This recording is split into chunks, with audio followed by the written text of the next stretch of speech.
Hey, I'm with Roger. I'm at Race Brothers, and we have some advice. Well, he has the advice for you because he's the guy who knows. Good to see you as always. Good to see you, Tom. You know, we've talked about things like getting, your lawn and garden equipment ready, and we've talked about different things to do in the yard.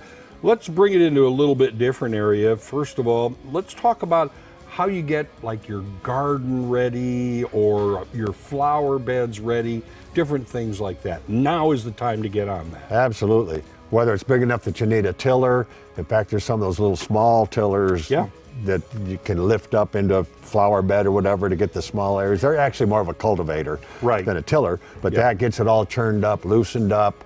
And if you want to put any fertilizers down, that's a good time to get it churned in and get it ready for the flower bed.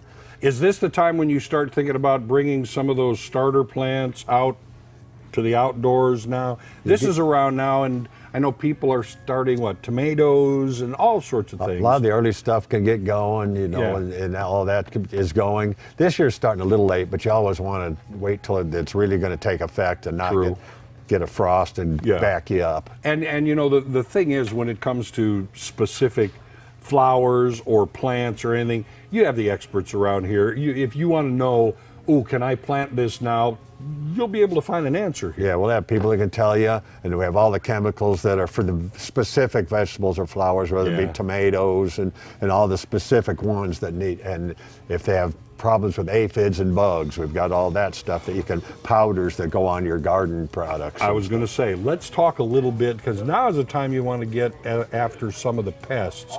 And I know one that I've had, a lot of people seem to be having over the past few years.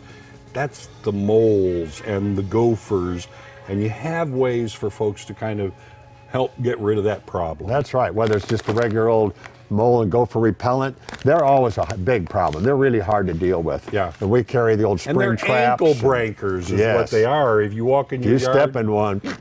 So it's a good idea now to really start getting out ahead of the deal. Yeah, and there's poisons, and there's the spring-loaded traps, and a lot of methods, and they're hard to deal with. That's why you want to get a jump on it. The other thing I know people talk about are the beetles, the Japanese beetles. Yeah, we got traps for the Japanese beetles. There's traps for the mosquitoes. There's traps for flies. All these things have various ways to go, and there's various styles and shapes of all these things. But you want to get, like this here beetle attractant, you want it out away from where you hang out, away from your garden, because you want to draw them away from your vegetables and fruits and yourself. That's the other thing to remember is when you buy things like this, follow the directions. They're there for a reason. Things change. Don't always think I've done that before, I can do it again. That's right. That's right. Every one of them has a specific way to be used, and follow the directions. All right, let's also talk about, because if you're going to be getting out, now is the time to maybe trim back the rose bushes, trim some of your trees.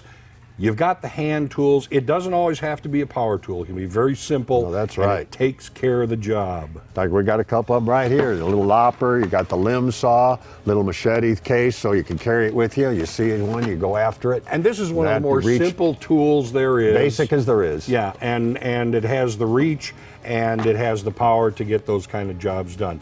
Also, like right in back of you too, it's a good idea. Protect your face, protect your skin. You've got the gardening clothes as well as the tools here. We've got the gardening hats, keep the sun off of you. Garden tools, we've got garden gloves, face shields, goggles, all the things you need. And if you're using the power equipment like your weed eaters and blowers and all, earplugs. It's a good idea.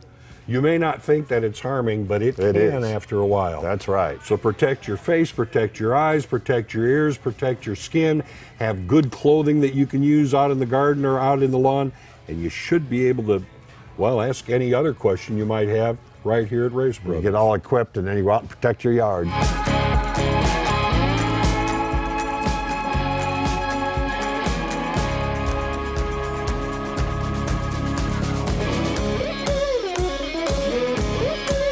All right, Roger, give them the message. You'll like the way we do business at Springfield, Carthage, and Monette. Tell a friend.